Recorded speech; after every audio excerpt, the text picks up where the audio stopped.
I am the Tofu Golem. Please enjoy the video. You begin by verifying essentials. Family sharing is set and you're the organizer, then make sure the child account has asked to buy turned on. Once done, confirm a valid payment method is tied to the organizer account so purchases can be approved. Next, restart both devices and sign out then back in to Apple ID to clear transient auth issues. This gets the system into a known state and starts the fix immediately.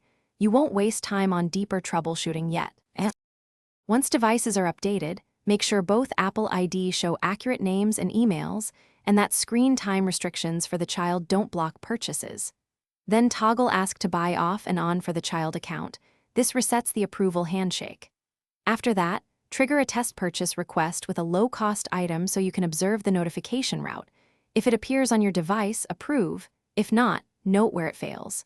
These steps isolate whether the problem is account, device, or network related. To finish, if the issue persists, remove the child from family sharing and re-add them. This often clears corrupted relationships.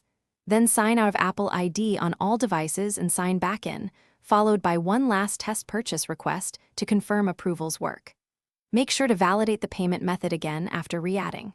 One key troubleshooting tip: if things still go wrong, clear network settings and ensure device time and date are correct, because mismatched clocks or cached. Thanks for watching. Consider subscribing if we helped you today.